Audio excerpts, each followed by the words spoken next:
afternoon, everyone. Thank you all for joining us here today. We're going to begin with some opening remarks from Athletic Director Scott Strickland, who will then introduce new head football coach Jon Sumrall. Coach Sumrall will take questions, and then we'll have some media availability after that. For media, please wait for the microphones, and please introduce yourself and your affiliation when you ask those questions, please. So without further ado, Scott Strickland. Thank you, Scott. Welcome. Good to have everybody here. Have you ever seen this many people in this room? I did. Well, I didn't actually have these 4 weeks ago. This has come on lately. Hey, this is an exciting day. Appreciate everyone being here. And, this is a big step forward for Florida Gator football, and excited to introduce you to Jon and recognize Dave and just talk about what we have going forward here. Before I begin, I want to thank Billy Gonzalez and the current staff for their leadership during this transition. It's not an easy thing to go through.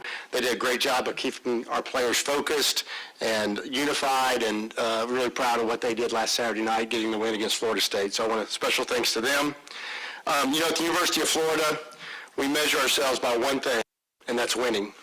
Right? You go around this campus and you see any athletic facility, the only thing written outside a building is a number, and that number is the year we won a championship. So winning is pretty important in the University of Florida. And that was a priority as we went throughout this really comprehensive search for a new football coach. We talked with outstanding coaches across college and professional football. We studied all kinds of leadership styles, program building philosophies, recruiting strategies. Above all else, we were looking for someone who approaches winning the same way the University of Florida does, as a daily, non-negotiable requirement. We're also looking for something that you can't fake. We wanted someone who wanted to be a Florida Gator, someone that being here in the orange and blue was really important to. Someone who embraces the pressure and the expectations because they want to build a program to win championships. From our very first conversation, Jon Sumrall stood out. His clarity, his urgency, his competitive mindset was unmistakable. He didn't just tiptoe around expectations, he leaned into them. He talked about winning a lot with a conviction that stood out. His resume, it reflects that mentality. He's both played and coached here in the SEC. He's been a head coach for 4 years. His teams have reached the conference championship all 4 years. He's won 2 conference titles, and Friday night has a chance to win another one. His career winning percentage ranks among the very best in the country among active coaches. He took over one program that needed rebuilding from the ground up, and he did it quickly. He elevated another one that was already performing at a high level. And he did it by creating cultures where winning isn't just celebrated, it's demanded. Jon is relentless in his pursuit of competitive excellence. He's tough-minded, he's direct, and he has a vision to build a Florida football team with an explosive, attacking offense and outstanding defense. And that's a formula that's worked pretty well for the Gators in the past. As part of this transition, we're also going to strengthen the structure around Gator football by reimagining the general manager position to ensure the operational, recruiting, and personnel systems run with efficiency and alignment. While conducting the coaching search, we also ran a separate rigorous search to ensure we found the right executive, someone with championship experience who can align with today's college football environment. We're proud to welcome Dave Caldwell as our new general manager for Florida football. Dave served as an NFL general manager and recently helped build 2 Super Bowl winning teams with the Philadelphia Eagles. He brings deep experience in roster construction, talent evaluation, analytics, and long-term planning. This structure matters. It creates alignment, it creates clarity, but most importantly, it allows Jon and the staff he's going to build to focus fully on leading our players, developing our roster, and winning football games. I want to thank President Landry and our board chair, Maury Husseini, for their strong support throughout this process. Their leadership gave us a great vision and the resources required to compete for championships. We also had a subset of trustees who provided valuable insight during this process that I'd like to thank. Our board vice chair, Raul Patel, our UAA board president, Chris Kaur, Fred Ridley, and Patrick Zalupski. All of them provided great insight. Both Senior Associate AD Duke Warner and one of our Gator greats, Danny Werfel, participated in every interview and discussion session related to both of these searches, both the head coach and general manager searches. Their insight and perspective were important to me personally throughout the processes. I also want to recognize Amy Haas, our deputy AD, who kind of spearheaded our GM search while we had a lot of focus on the football search to make sure the GM search stayed on track. I'm grateful for all these and so many others with UA. People who I leaned on and early on and throughout the process who are here today. Two great coaches, Coach Steve Spurrier and Coach.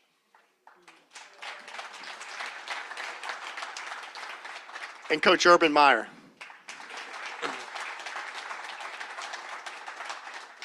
Thank both of you men for being here. That's really special. I'd like to offer thanks to our search consultants. We use search firms for both of these, really for the first time. Chad Chatlos of Turnkey ZRG, Jake Rosenberg of the Athlete Group. Chad was on the coaching side, Jake was on the GM side. Their time and efforts in helping us identify a strong pool of candidates for these positions was invaluable and helped us land on great choices with both John and Dave. So today's a new day. John's record is impressive, but what truly sets him apart is his mindset. He is wired to win. He builds teams that reflect his competitive identity. And he creates environments where players and staff understand what it takes to perform at a championship level every single day. So John's going to finish the season with Tulane, and we wish him and the Green Wave well this week and beyond. But beginning today, he is the head coach of the Florida Gators, and we could not be more excited about his willingness to lead this program. To John, his beautiful wife Jenny, their children Sam, Sadie, Stella, and Selah. Got that right. Welcome to Gainesville. We're so glad to have you guys here. Ladies and gentlemen, our new head football coach, Jon Sumrall.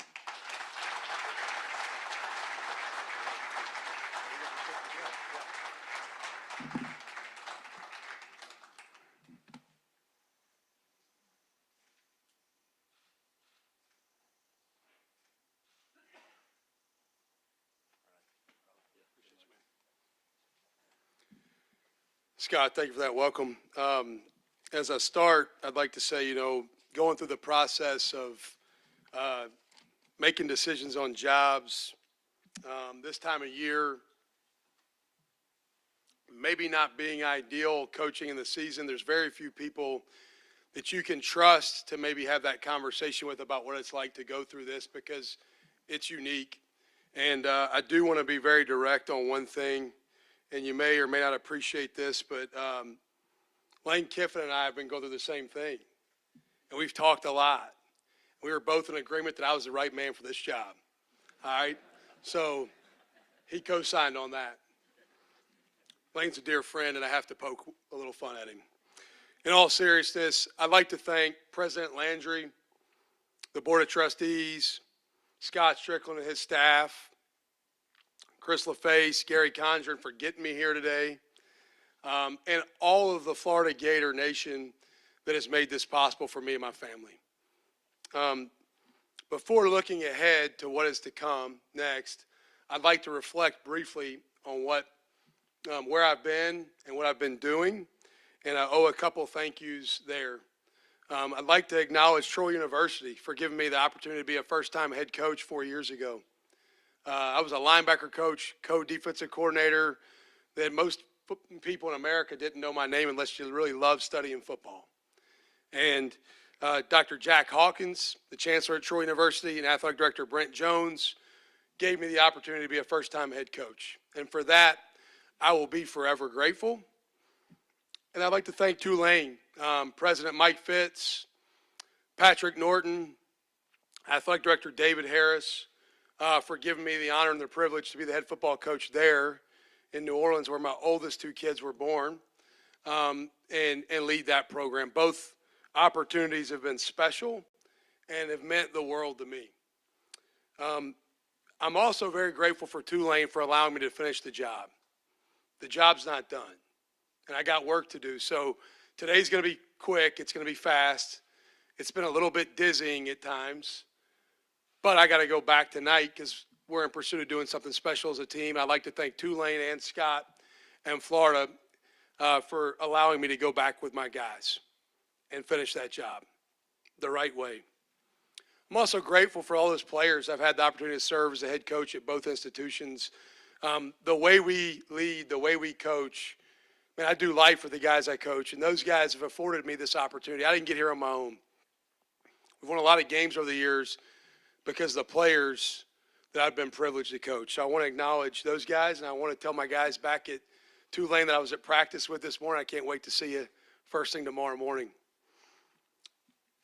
It's great to be a Florida Gator. It's great to be a Florida Gator. I am honored and humbled to be the head football coach of the University of Florida. I'd like to talk about my family. My wife, Jenny, my best friend. I'm going to try not to get emotional. We've known each other since we were in high school. My senior year prom, I forget which dance was prom. I went with one of her best friends, and she went with one of my best friends. We grew up about 2 miles apart, and I've known her since I was a high school kid, but she's my best friend. She's been there every step of the way. When we got married, I was the defense coordinator at the University of San Diego, which is 1AA non-scholarship football, not San Diego State, the University of San Diego, the Toreros. All right? Pioneer League, PFL, baby. And we were sitting there, I think we were on Pacific Beach one night, and I was getting close to maybe thinking about asking her to marry me. And I said, could you live in Pocatello, Idaho? And she said, why would we do that? And so that's where Idaho State is. I may have to coach there one day. She said, John, if you're there, I can go. And I thought, all right, I think this will work. Jenny, I love you. I'm grateful for you. You've been there every step of the way. Thank you for letting me pursue my goals and dreams. We had options. We had choices. My wife and I, we sat down and we chose Florida. We made that decision. Florida had to choose us, but we chose it back. Our 4 kids that are here today, Sam, Sadie, 12-year-old twins, Stella, our 9-year-old daughter, and Selah, the caboose, our 7-year-old. The greatest privilege I have other than being your mom's husband is being y'all's dad. When I share with the kids, and Jenny and I share with the kids what we were about to do next, their responses were very fitting to their personalities. Sam's immediate reaction was, do you think I'll get a chance to meet Tim Tebow? He's read his book. He also was fired up because we're Jordan brand. He's got his J's on right now. Sadie, his twin sister, her first response was, Dad, like the place that gets to play their games in the swamp? And I said, yes, Sadie, the swamp. And she goes, tell your mom I'm not sitting in the suite area. I'm sitting in the stands because it seems like a lot of fun there. She knows more football than most of you men in the room, too. She can draw up power. I'm not sure if she's got counter down yet. Stella, affectionately in our family known as what is she known as? Y'all say it. She's the rattlesnake. All right? She'll bite you. She just wanted to know, when I told her we were going to be closer to Orlando, could we go to Disney every summer? I said, Mom might be able to make that work. And then Selah, her name has the most significance of meaning in our family. Selah in the Psalms, at the end of Psalms, Selah means to stop, to pause, to reflect, and to praise. And with Selah, our number 4, we have stopped. Her immediate response was, Dad, can we win a championship there? I said, damn right we can. She's the life of the party. To my mom and dad, George and Sandra Sumrall, thank you for being there. They've been there every step of the way my whole life. Mom's a saint, Dad's stubborn. I love y'all. Thank you for everything you've done for me. It's an honor that you're here today. It means the world that y'all made it. Thank you.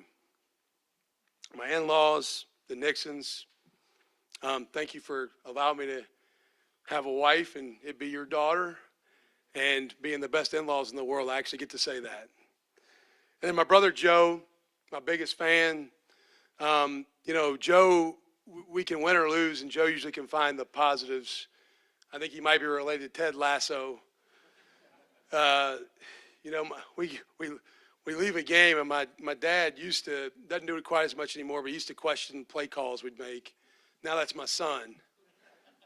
My brother thinks all the play calls are great because I'm his brother and we're making them. But thank you for being my biggest fan and being there every step of the way to support me.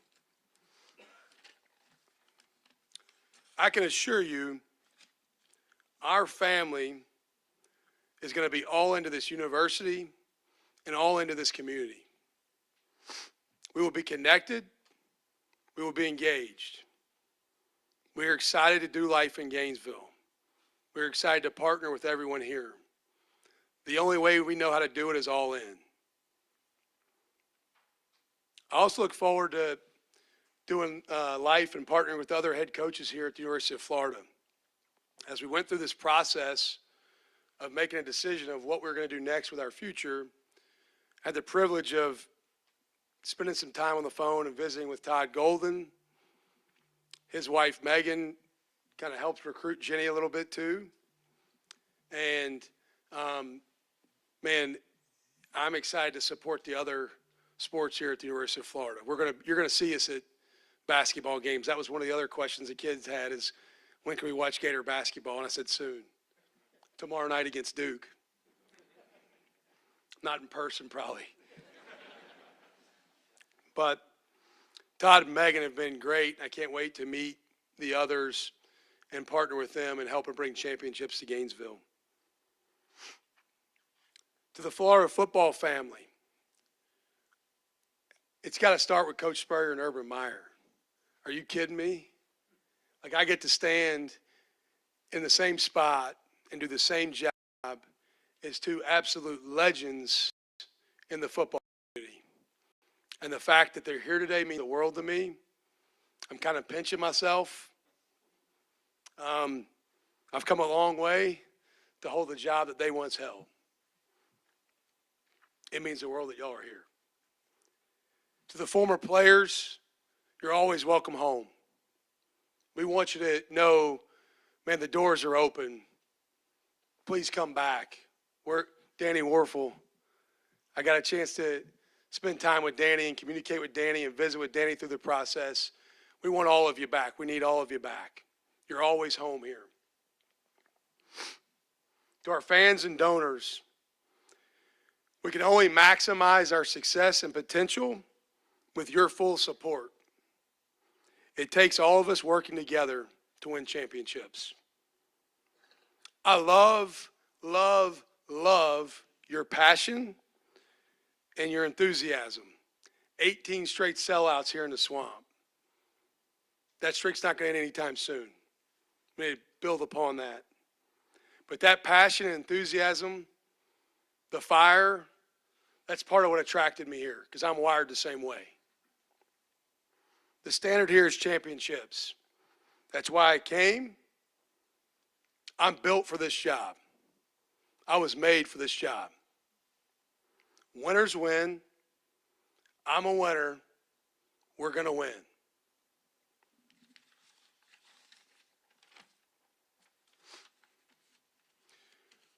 Roster building. It starts with our current team. I just got the chance to meet with those guys.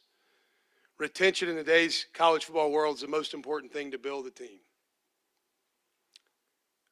We need those guys to stay, and that's the first recruiting effort I have. We also have signing day on Wednesday, which is vital. I believe that the lifeblood of your program is recruiting good high school players, and at Florida, elite high school football players. It starts here at home. We're privileged to be in the state of Florida, which has got just such a great hotbed for not just high school football players, but great coaches. And we don't have to go very far to find what we need to win championships. We're also very privileged, though, to have a national brand where we can go all across the country and get the best of the best, the cream of the crop. We will use the transfer portal. If you've studied my rosters the last couple of years, I haven't had the resources to keep very many of my good players. They all end up getting poached. So I've had to embrace the transfer portal probably more than most, maybe even more than I'd like to at times, by necessity. But we will use the portal to enhance our team and to supplement where there may be holes or deficiencies. We're going to run a player-driven program. My job as the head football coach here is to serve and to develop the players. It's not to be served, it's to serve. If there were no players, there'd be no coaches. If there weren't players on the football team, you wouldn't need me. Those players are going to get everything I got to help them become their best. I'm also excited to partner with the Gator Made program. As more I learned about that program, I've been really excited about partnering with them and what they do to equip our players and young men for life. We're going to attract a championship level staff here at the University of Florida. We're going to play with an edge, a blue collar mindset, and a chip on our shoulder. We will be tough. We will have grit. We will not be outworked. We will play with passion and physicality. We will build our scheme in all three phases around our players and their strengths. On offense, when I think of Florida football, I think of aggressive, I think of explosive, I think about mixing tempos, using it to your advantage, and dictating the game to the opponent. I think about stretching the field and threatening every blade of grass. It all starts with the quarterback and the pieces around him. We'll get elite skill players here. We got some already. We got to keep them. Our O-line has to play with a demeanor that's nasty and that is a force to be reckoned with, and that'll happen. I may be a defensive guy, but I want to be more of a defensive guy like somebody Coach Spurrier knows, like Bob Stoops. I want the scoreboard to light up. All right, and the way we've played maybe where I've been has looked a little different than I want to play moving forward, because your job everywhere you are is to figure out how you win for the place you're at. Well, here, I think we can score a lot of points, and that's what I want to do. Defensively, we will swarm, and we will attack. We will play with great pursuit of the football and relentless effort. We'll always be on the hunt, because that's what Gators do. We're going to make our opponents uncomfortable. I want to be the most feared defense in the country. On special teams, we're going to play special. We're going to be detailed. We're going to be sound. We're going to win the hidden yardage. We're going to create advantage in the kicking game. I've got a background in special teams. I've been a special teams coordinator. That will have my fingerprints on it. Before I move on, I'd like to acknowledge we got some players here in the back, and I can't wait to partner with y'all. I'm fired up y'all are here. It means the world that y'all are in here today. It's all about y'all. In closing, I'll wrap up with, just like around here when we go to the fourth quarter, we sing, I won't back down, I won't back down. I will never back down. The Florida Gators, we will not back down. Go Gators.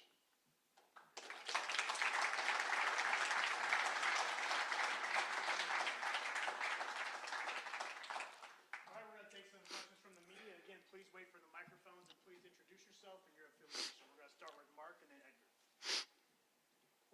Mark Long with the Associated Press.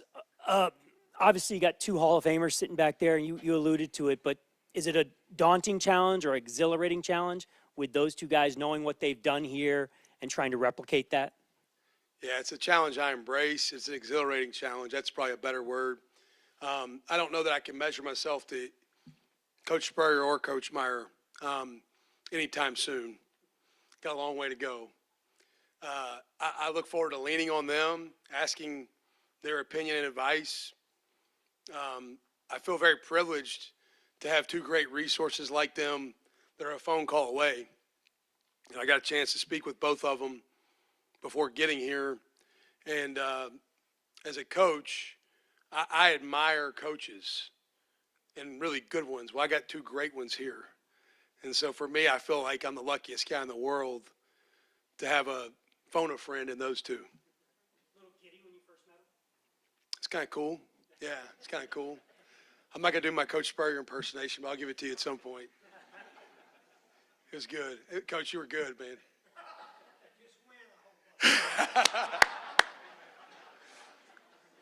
We're going to do that. Yeah, Coach. Given your SEC, playing and coaching experience, is it as simple as, same game, more attention, or do you have to make some philosophical and, adjustments to your approach? You're talking about just SEC versus where I've been as head coach. Yeah, I think there's a couple things in there. I think every place is different. Troy was different than Tulane. As a school, what type of student athlete I could attract, who I could get in school was a little bit different. The type of kid that attracted, like I said, Tulane's a really high academic institution like we have here. So both places were very different. And year to year, your roster is so different in college football that I think you have to the trick as a head coach is trying to figure out how do we formulate each team's opportunity to have success. No two teams are alike. To be quite honest with you, no two games are alike, right? And so in our league the last few years, at Tulane, you may play Army one week and Navy the next, and those are option or wing T teams. And then the next week you might play North Texas, which we're getting ready to play. We played them last year. We played South Florida last year, where it's like they're just looking to go fast and don't always know what the play could look like, but they're going to go fast. And then we'll play a pro-style team, which was like maybe Memphis. And so the types of things you see are different. I think you have to always identify, what is your team best at? And there's a formula for every team to give themselves the best chance to win games. I don't care what level you're at. I do think this is a unique environment because I'm going to have an opportunity to recruit the best players in the country. Like, there's no reason why we shouldn't attract the very top end of the talent coming out of high school. And that excites me. I've had great players. I shared with the guys in the team meeting some of the names they've never heard of were no-star and two-star recruits that I've helped get to the NFL at Troy and Tulane. Man, what do I get to do with some 9-stars? Watch out. It's going to be a lot of fun. And so the SEC is a different league. It's the closest thing you get to the National Football League. That's why I wanted to come. I crave that challenge. It invigorates me. It gets me a little bit fired up. And so I know what we're in for. Like I said earlier, I'm built for it. This is what I've wanted to do my entire life. When I was my son's age, this is what I dreamed about doing. Yeah, Kevin Brockway, Gainesville son, Rich Brooks, Coach Brooks. I had a chance to talk to him this morning, and Mark Stoops. I mean, what kind of influence were they for you, and particularly, I guess, Coach Brooks through your difficult time when your playing career ended, and how that shaped you? Yeah, man, Rich Brooks is like an uncle to me. Coach Brooks, 2003, he came into the University of Kentucky. I was my third year in college. And 2004, I started 2003, a couple games for him at linebacker. 2004, I started every game for him at linebacker. I kid around with him all the time. Having to start guys like me almost got him fired, right? Because I was somehow tricked somebody to let me play in the SEC. I don't know if my talent really met that threshold, but Coach Brooks is who gave me a start in coaching. I had a career-ending neck injury my junior year. My junior year, I led our team in tackles. 2004, Most of those tackles looked like trips. I was like swiping people's ankles because I wasn't fast enough to catch them. And Coach Brooks immediately created a GA job for me, like just a couple days after the news of my injury being what it was. And so this is my 21st year coaching college football. I'm wrapping that up. Next year will be 22. Coach Brooks gave me my start and really my foundation. I think Coach Stoops, I worked only for offensive head coaches from Coach Brooks for the next 18, 19 years, or whatever it was, to Coach Stoops. And so I worked for Coach Stoops again, and really I thought I was ready to be a head coach when I was at Ole Miss. Looking back, I wasn't. I was probably still a little bit maybe unprepared in certain areas. I thought going to work for Coach Stoops gave me the refinement and the polish I needed to be prepared to take on a head coaching opportunity. But both guys have been very pivotal to where I'm at. Hey, Jon, Matt Baker with The Athletic. You talked about recruiting a couple times. Signing day is in, 40 hours? Yeah. What's the approach to this first class? Man, I Zoomed with those guys last night. I'll tell you, I pulled back the curtain. I Zoomed with my signees or my commits at Tulane, and I told them to sign at Tulane because I'm not trying to poach their class. I want those guys to go play there. I Zoomed with the guys that have been committed. I can't reference names. I got to be careful here. That's always the challenge. But I Zoomed with those guys yesterday evening and their families.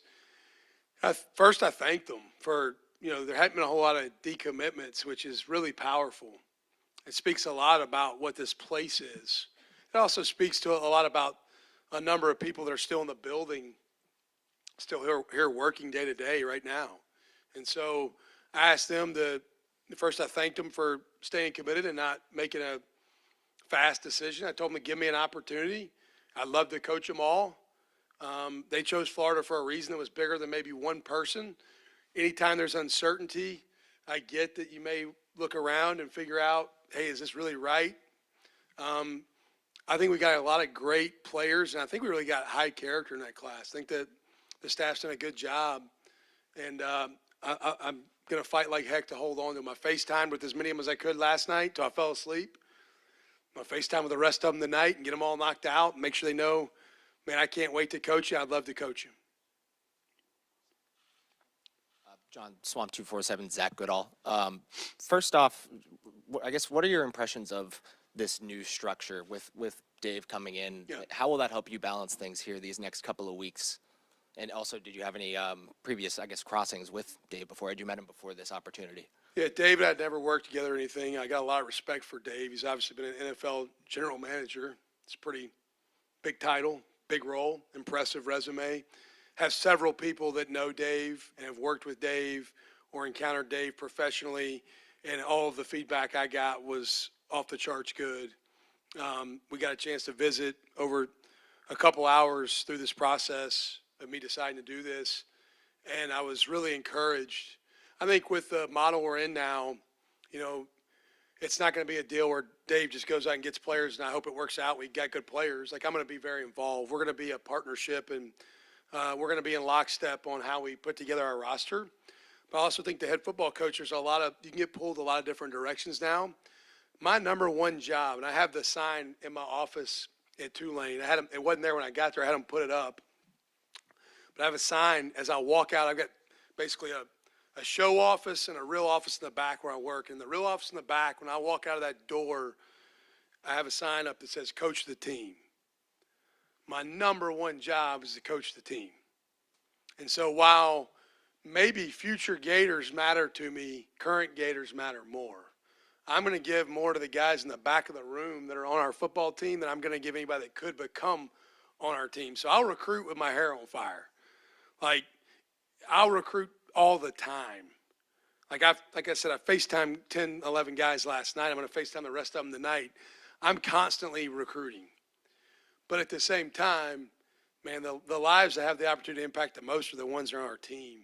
And so having someone like Dave, who's got his experience, his expertise, his knowledge, his skill set, man, it fires me up because it allows me to be the best I can be at my main job, which is coach the team. Kind of building off of the current model, obviously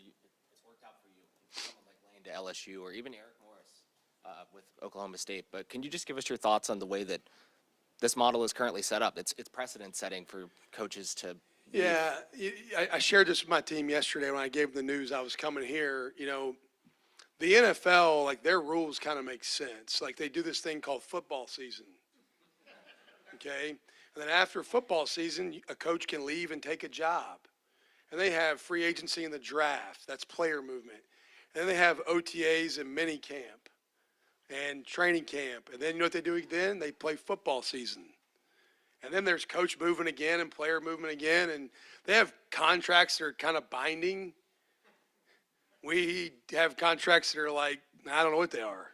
You know, like it's just a piece of paper that you probably put in a bonfire.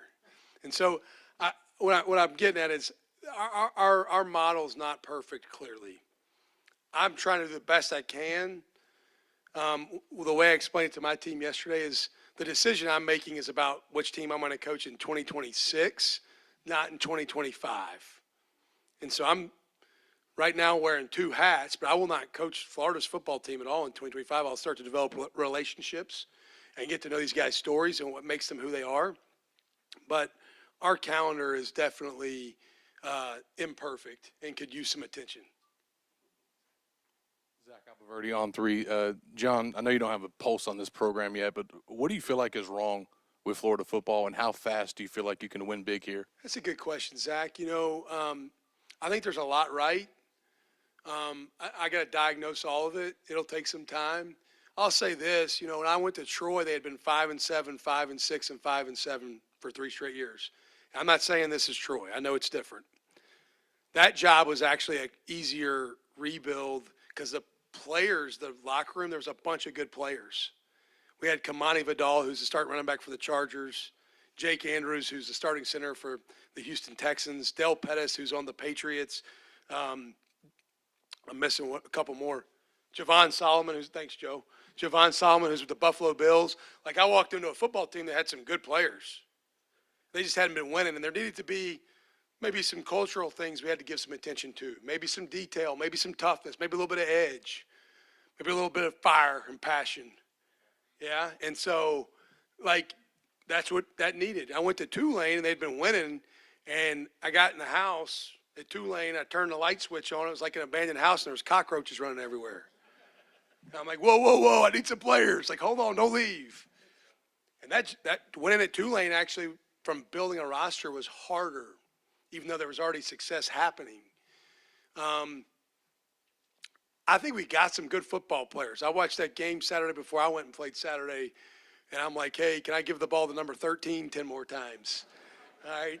Because, like, if the offensive coordinator doesn't know what to do, that's a pretty good choice. We got some good young receivers here. Like, there's a lot of – I watched the defense, man. We got some dudes on defense. Like, we got some killers. And so, like, I'm fired up to coach those guys, and I think we're closer. We're going to do everything we can to win fast. I have a plan for how we can win long term, but, like, I want to win tomorrow and today and every day. Like, I already referenced my son. He's 12. We play basketball in the backyard. He gets his butt kicked because I want to win. I'm not very patient. I respect the Florida fan base is not patient. They want to win right now, too. You got the right coach.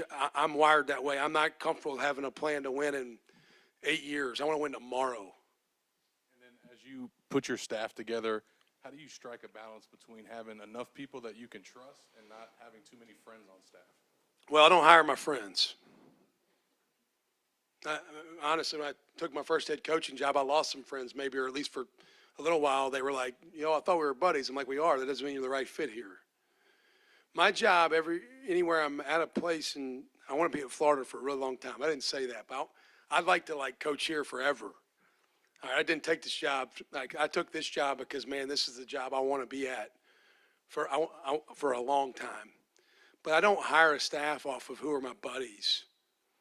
I hire a staff based upon what is the absolute best group of people we can put together to serve and develop our players and win championships at that place. Every place is different. When I walk into a new place, the first thing I do is I assess what's there. There will be some folks that stay. then I may bring a few that have been around me. And there's going to be some people that haven't been here and haven't been with me that need to be added to help us get the best group of people together to win championships and serve our players. Breakdown. When you were discussing with the administration, what assurances or critical factors were you looking for to be able to take the Florida job and not some of the other jobs out there? I mean, alignment matters, and them believing in my vision matters. I'm unapologetically who I am, and I want to be able to do things with my vision. Now, I'm not saying I want them to just submit to every vision I have, but I want them to believe in my vision for how we're going to win and the processes we're going to put in place to win. And I felt very confident as I interacted with Scott and the rest of the people here that they believed in how I've done things. That doesn't mean we're going to do things the exact same as where I've been. There's certain things like David that are going to add that they're going to make us better. And so you're constantly evolving and adapting to how you can build the best program you can. But I felt the belief in my vision, and I had, when I asked questions, they had answers that mattered to me to give me belief that I could be very comfortable in my own skin being the head football coach here. John, Alex Walker with Channel 9 in Orlando. Great to see you again. I say I recognize you. When I covered you in Lexington for those couple of years. All right, I was making sure I wasn't having like some sort of brain issue. I'm like, that's this guy up here I know. So at the Cure Bowl, too, with Troy. Yeah, that's right. Good to see you. Good to see you as well. Yeah. You had always spoken so admirably about this program when you were on Kentucky staff, just saying go into that place and use that passion for fuel. Now you're on the flip side of that. Just how special is this full circle moment for you? Man, I've played in the swamp. I've coached against Florida. 2021, I'm not trying to rip up any wounds, but like at Kentucky, we beat Florida, and I was like, oh my gosh, we just beat Florida. Like, holy cow. Like, what a big deal. It's the Florida freaking Gators, man. Like, I got one of the best jobs in the world. And I'll get emotional because on the plane, I'm thinking about this. I'm like, golly, I got to pinch myself. Like, this is surreal. This has been a dream of mine. And to be able to be the head football coach here, man, it is special to me because this place loves football. It eats, sleeps, breathes, drinks football. So do I. So we're yoked the right way together. Hi, Coach. Cam Parker with Florida Gators on SI. A lot was made about the coaching search in general here. I think some fans were maybe even concerned about a group of 5 head coach coming in. Yeah. What gives you maybe the conviction that you're the right guy for the job and your message for the fan base that you can win a championship here? Yeah, no two people are the same, okay? And Coach Meyer, you coached G5 football, I think, right? Yeah, Kurt Signetti coached G5, I think. I actually coached against Kurt some. No two people are the same. Just because you're a reporter, I may have had an interaction with another reporter and not liked it, doesn't mean I'm going to judge you that way. Judge me for who I am. I'm a winner. We're going to win. And just give me a shot. Believe in me. Here's the deal. I need everybody pulling the rope the same direction. Because if anybody's pulling the other direction, it don't make the job easier. It makes it harder. If we're all Gators, we all want to win, let's do this together. You want to go fast, go alone. You want to go far, go together. Let's go together. John, Andrew Abity, Gainesville's son. You've touched on this already a little bit, but just specifically, whenever you do get to come in the building, what's that first month going to really have to look like for you? What's some of the, I guess, the main priorities from the start? Well, it starts with people. I use a phrase a lot, humans over hardware. Like, guys, I got news for you. I walked in this weight room earlier. I've been sharing a weight room the last 2 years with like 6 other sports. I walked in this weight room. I'm like, man, this is nice. Who else uses this weight room? They're like, football only. I'm like, whoa, that's going to be cool. I can schedule lifting time anytime I want. I'm not knocking the last place I was. I love the place. But there were hurdles there. So I think it's about getting the right people here, like not trying to be cliche but like John Gordon talks about on the energy bus, get the right people on the bus, the wrong people off, right, and get the bus going the right direction. Well, we got to get the right people on the bus. I think we got a lot of them here. I think we got to get some new people here maybe. We got to get the bus going the right direction. But it starts with the people. It starts with the people. Hey, Coach. Isaac Edelman, Florida Victorious. I want you to take a look back to 2009 for a second. You played here in the Swamp. Do you remember that day, and did you ever think you'd be coaching here someday? 09, I played the Swamp. Are you sure? Where I was at the University of San Diego. Didn't play here in 09. Yeah, I played here twice in college. I coached here a couple of times. But in 09, I was at the University of San Diego. We might have played at Jacksonville University. The Dolphins, which do not have football right now, but Kerwin Bell was the head coach. I may be wrong, but you know what? Here, I'll switch the question then. You're wrong. Yeah. No, I'm gonna. You're not. There's no maybe. You can drop the maybe because. Yeah. So how about this? What do you know about the Swamp, and how excited are you to get to coach here? Yeah, man, it's electric. Man, like I'm telling you, when I've played here before, and I used the "I won't back down" deal, but like that as an opponent, that gave me chills. Like I was like, this is freaking awesome. Like this is so cool. You know, I remember the student section as a player, 2000. I don't know the exact year. It wasn't 09, but it's either 03 or 04. We were playing here, and the student section was right behind our bench. I felt like they were like, I could touch them almost. They're that close. Yeah, so 04, which I started that game here. They kicked the dog mess out of us. But I remember the students just going, Gator bait, Gator bait, Gator bait. I'm like, well, these people just get away from me for a minute. And just the energy, man. Like, this place is electric.